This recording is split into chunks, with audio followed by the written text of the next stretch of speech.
Olá, seja bem-vindo a mais uma aula do curso Missa Tridentina, a forma extraordinária do rito romano, 10ª aula. Há 10 semanas iniciamos o nosso curso e já agora vamos caminhando para as partes mais importantes, né? Ou seja, sobre a missa, como é que ela funciona. Mas antes de entrarmos na missa em si, vamos falar hoje de tempos litúrgicos. Na última aula, eu falei um pouco do calendário, algumas diferenças do calendário da forma ordinária para a forma extraordinária. Agora vamos entrar nos tempos litúrgicos. Obviamente, alguns são iguais também à forma ordinária, mas tem alguns que são próprios da forma extraordinária. Para que possamos entender um pouco essa mística da missa tridentina, o que ela, e muito do que ela tem por dentro. E para me ajudar, vou contar com a ajuda do Catecismo Maior de São Pio X. Ele fala sobre os tempos litúrgicos aqui na secção lançada pela editora Permanência, a partir da página 157, a respeito das festas de Nosso Senhor. Então vamos iniciar o nosso ano litúrgico através do Advento. O Advento, assim como na forma ordinária, dá a abertura ao ano litúrgico. Há um grande preparo para a festa do Natal, a festa da encarnação do Verbo. E segundo o Catecismo de São Pio X, chama-se Advento porque significa vinda, ou seja, 4 semanas. Pode-se usar o costume das velas do Advento, né, para cada vela acesa.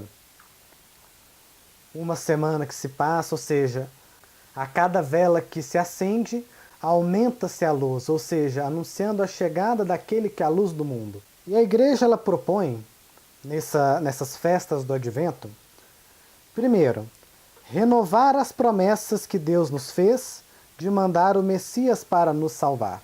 Lembrando que neste período do nascimento de Jesus, os judeus aguardavam a vida do Messias, e ele veio de uma forma bem, vamos dizer, inesperada para o povo da época, né? Não veio de forma gloriosa, mas veio de forma humilde, por uma simples família de Belém, que morava em Nazaré, sendo anunciado primeiro a um casal estéril, que é Zacarias e Isabel, que fazem parte desse processo, né, por serem pais de João Batista, o precursor do Salvador. Segundo, os desejos dos patriarcas que suspiravam pela sua vinda, como já mencionei, a pregação de São João Batista, que exorta o povo a fazer penitência. Isso tanto a forma ordinária quanto a forma extraordinária, a liturgia nos recorda. Alegrai-vos, ele está bem perto. Vigiai, eu vos digo, pois não sabeis qual o dia e a hora.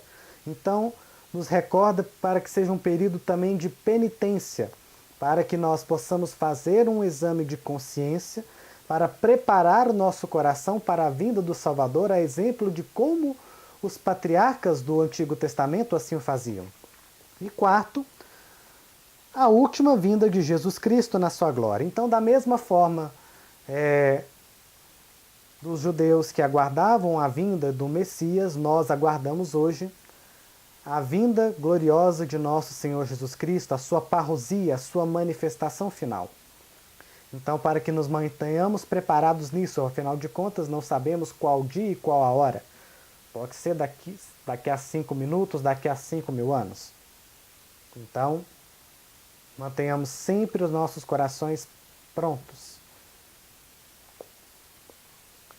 O café para a garganta.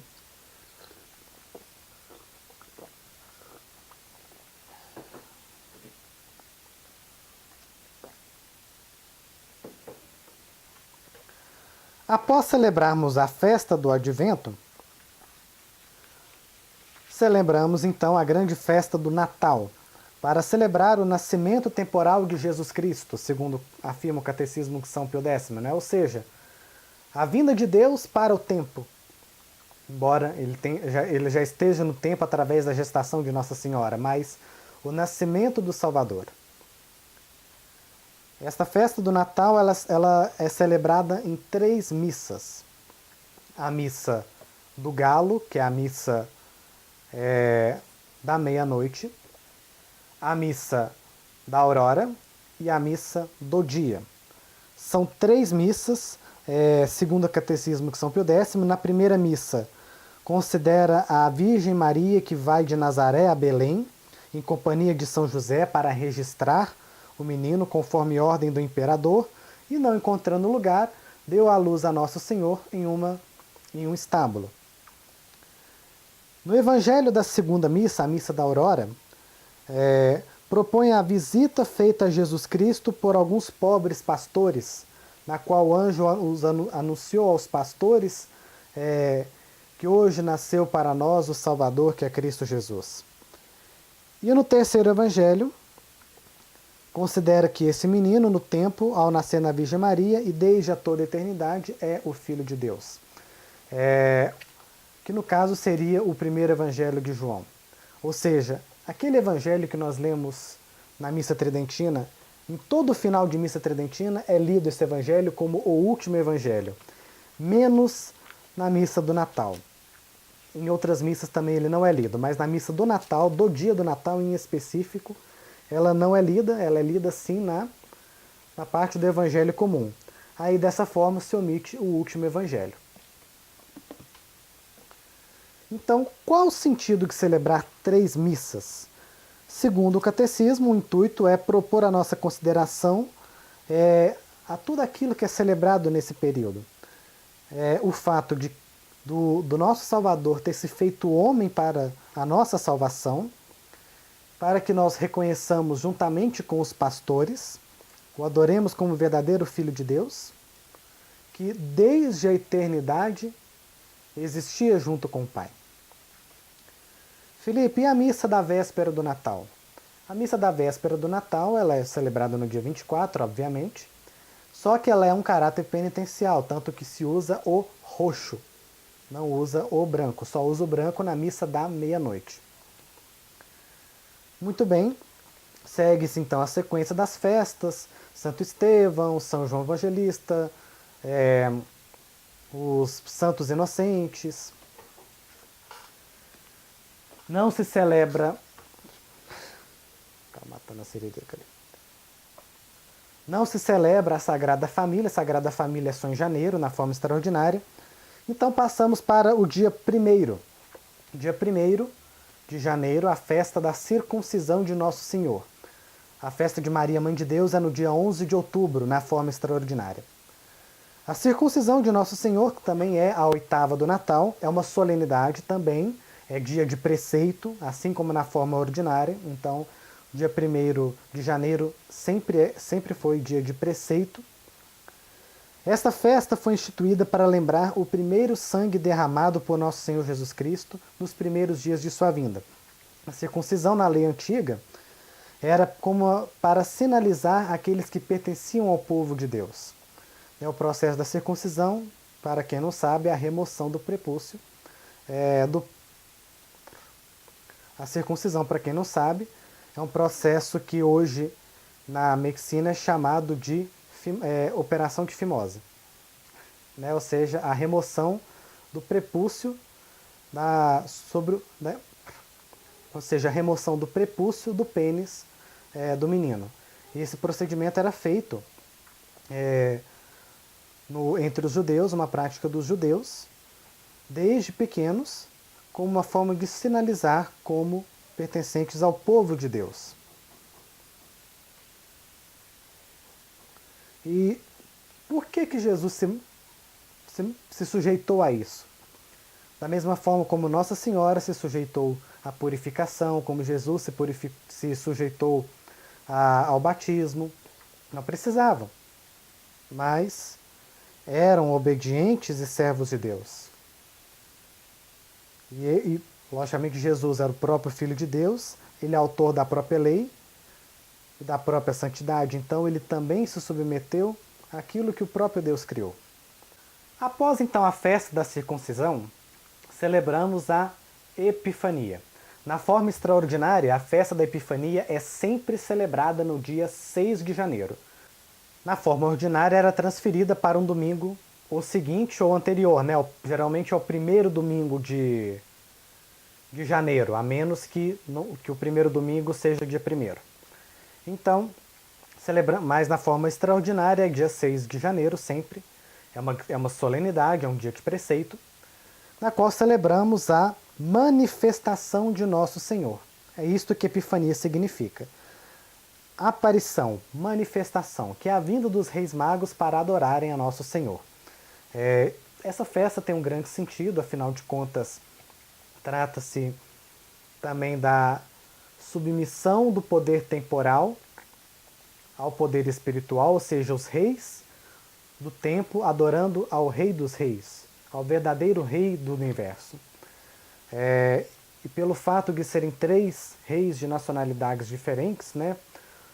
Tanto que fala naquela música do Padre Zezinho, um era branco, outro cor de jambo, outro era negro. Ou seja, um europeu, um africano e um asiático. Indiano, vamos assim dizer. Indicando que era o rei de todos, já como um prefixo da Santa Igreja Católica, que não seria mais apenas para um povo em específico, mas sim para toda a humanidade.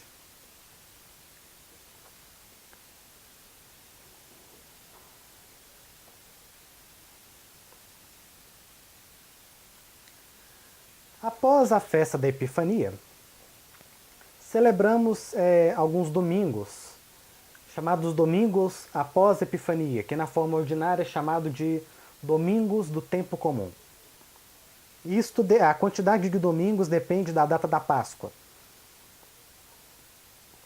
Porque obviamente tem o período da Páscoa, da Quaresma. Só que na forma extraordinária, há algo antes da Quaresma, que é o período da Septuagésima, que são 3 domingos.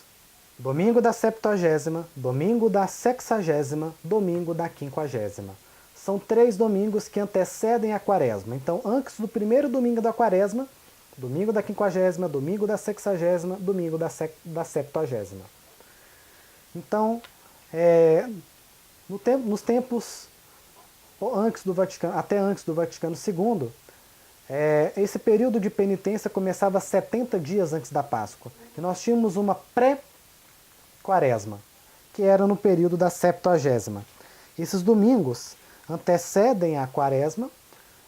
O objetivo, já nos preparemos para a Quaresma, é uma preparação para a Quaresma. Então, diferente do que se fala, né?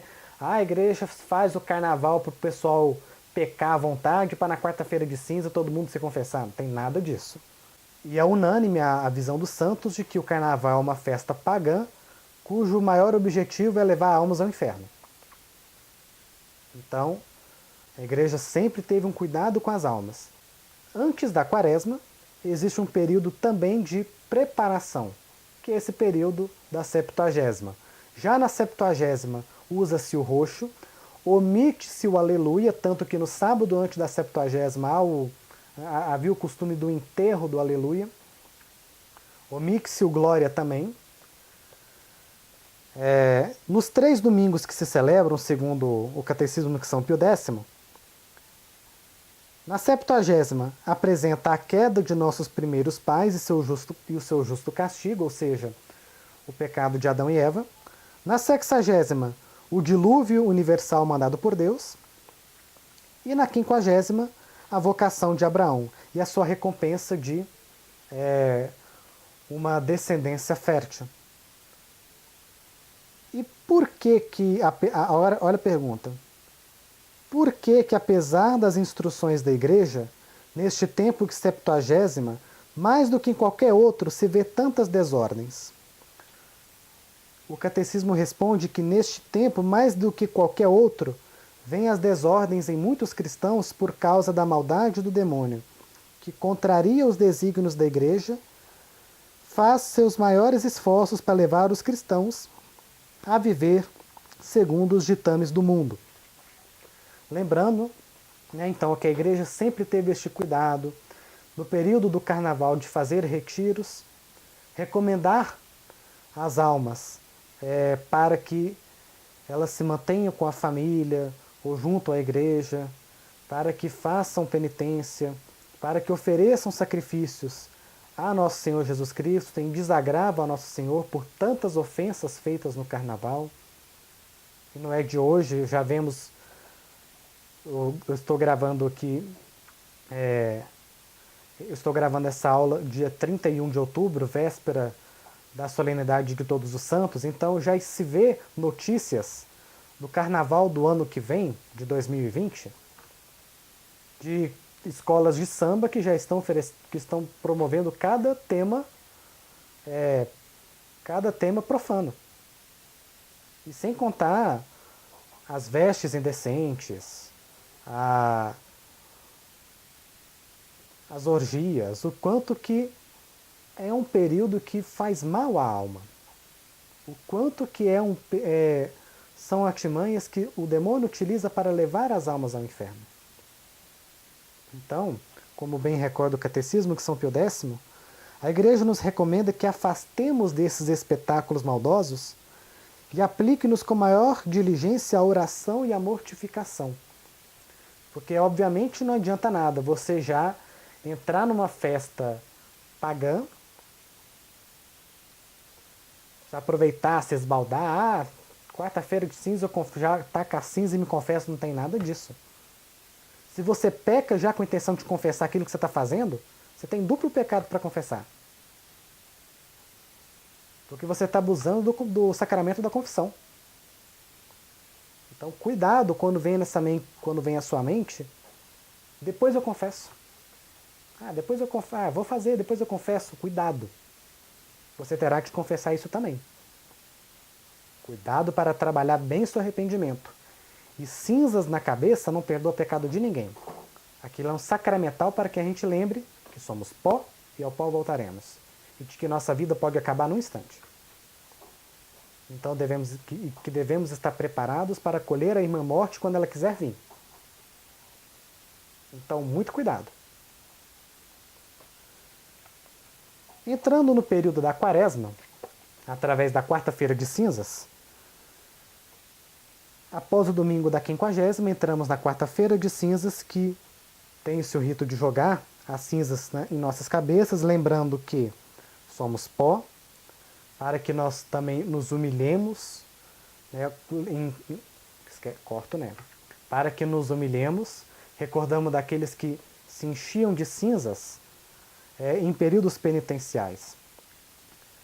A liturgia nos recorda desta forma, também através do pedido de Nosso Senhor de jejum, penitência e oração, de fazer o jejum com o espírito de amor, de orar com mais intensidade e da esmola, ou seja, desapegarmos de nós para darmos a olhar para quem está passando necessidade. É um período em que nós escolhemos penitências. A quarta-feira de cinzas é um dia de jejum obrigatório. Nós geralmente escolhemos uma penitência, ou seja, renunciamos a um prazer. Esse negócio de jejum de palavras negativas. Jejum de não falar mal do outro. Gente, não se faz jejum de pecado. Jejum se faz de prazer. Um prazer lícito, por exemplo.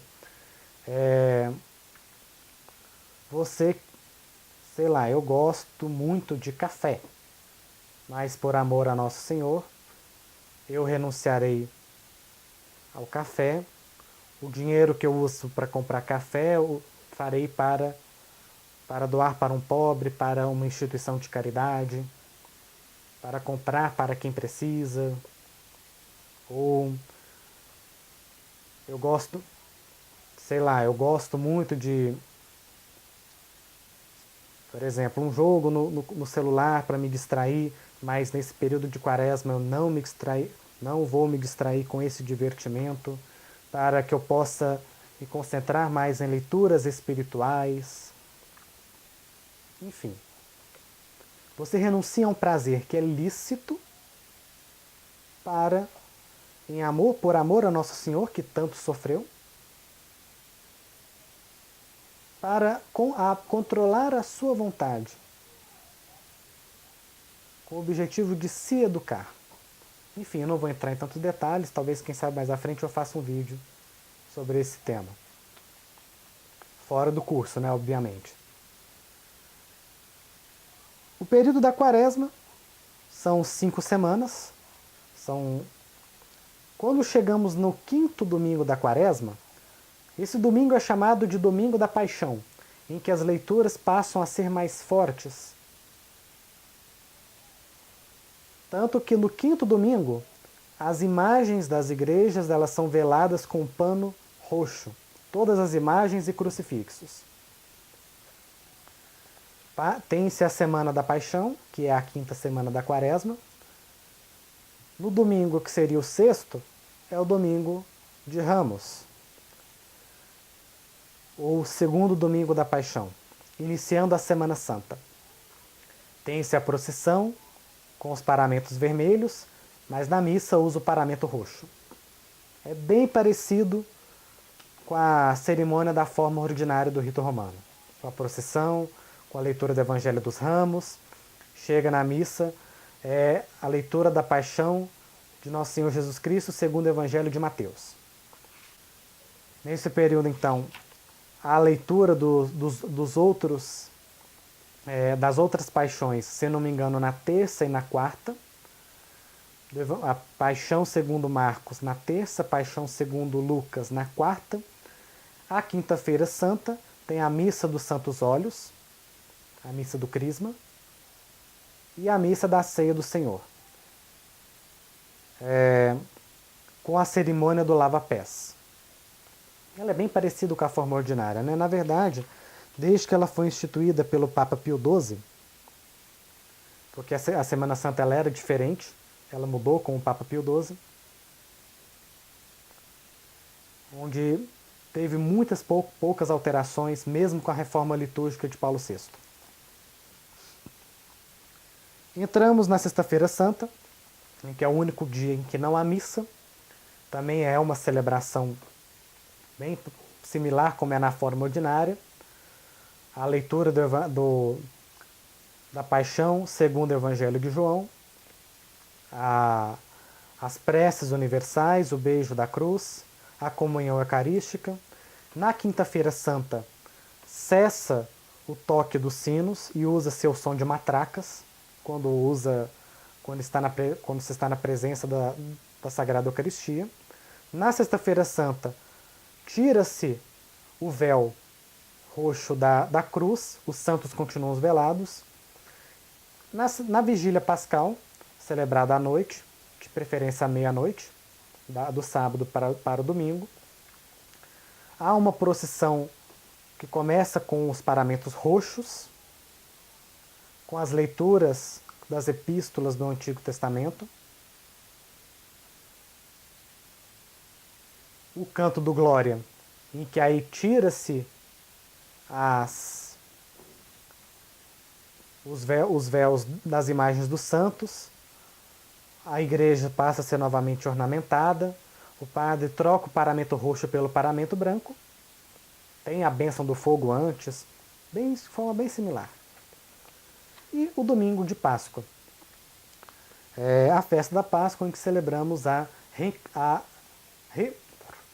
festa da Páscoa, em que celebramos a ressurreição de Nosso Senhor, o ponto máximo da nossa fé. Afinal de contas, se Jesus não ressuscitou, vã é a nossa fé. Afinal de contas, se ele não ressuscitou, Jesus não é Deus. É um profeta que deixou sua mensaginha e foi lá, foi embora e hoje vive nas suas palavras e nos seus ensinamentos. Isso é uma heresia tamanha. Então, não, Jesus ressuscitou de fato. Isto é ponto central de nossa fé. Por isso que a Páscoa é a maior da nossa fé. Depois da festa da Páscoa, tem a semana da oitava, o domingo em Albis, que é o segundo domingo da Páscoa, ou primeiro domingo após a Páscoa. São 6 domingos após a Páscoa no total. Após o sexto domingo, na quinta-feira, tem a festa da Ascensão, Sim, a festa da Ascensão é na quinta-feira, após o sexto domingo. E também é celebrada novamente com uma solenidade externa no domingo seguinte. Depois, a grande festa de Pentecostes, que é a festa da vinda do Espírito Santo. Mas antes, eu pulei uma coisa que antecede a festa da Ascensão. Peço desculpas por isso. Na festa da Ascensão, antes da festa, existem os 3 dias de rogações, na segunda, na terça e na quarta. O que é isso? Nos 3 dias de rogações, a igreja faz procissões e preces para aplacar a Deus e torná-lo mais propício, a fim de que perdoe os nossos pecados, abençoe os frutos da terra, afaste de nós seus castigos e nos socorra em nossas necessidades. São essas 3 rogações, ou as 3 ladainhas, que através da ladainha dos santos nós imploramos a misericórdia da Santíssima Trindade, rogamos o patrocínio da Santíssima Virgem Maria e de todos os santos, pedindo, louvando pelos frutos da terra. São uma ordem de 3 procissões, de 3 dias penitenciais que antecedem a festa da Ascensão. E aí sim celebramos a Ascensão na quinta-feira, depois do 5º domingo após a Páscoa. No domingo seguinte à sessão, a festa de Pentecostes, a vinda do Espírito Santo, que é os 50 dias após a Páscoa. Uma semana depois, a festa da Santíssima Trindade. Na quinta-feira após a festa da Santíssima Trindade, temos a festa do Corpo de Deus, o Corpus Christi, que é missa de preceito da mesma forma. E a partir daí então começa o período chamado Domingos após Pentecostes, que no total são 24 domingos. Caso passe os 24 domingos, e por exemplo, vai faltar 2 domingos para chegar o primeiro domingo do Advento, do próximo ano. Chegou os 24 domingos e ficou faltando 2. Aí o que se faz?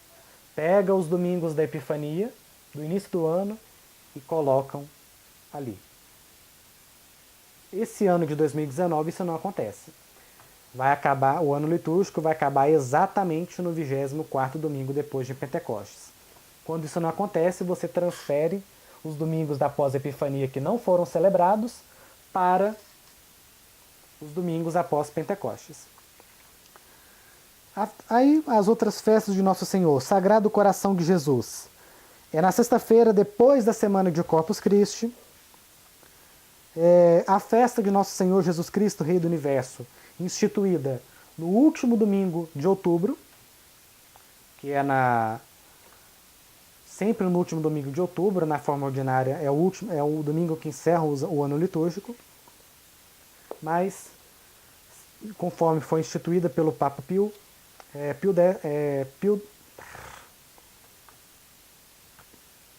mas conforme foi instituída pelo Papa Pio XI na Aquas Primas, celebrado no último domingo de outubro. E o ano litúrgico se encerra sempre com o 24º domingo após Pentecostes.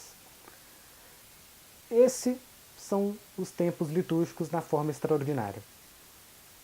Foi um tema que gastou um tempo, mas para compreendermos um pouco da essência que está na missa tridentina e o que celebramos nela. Na próxima aula, já vamos entrar na missa, explicando um pouco do que acontece passo a passo.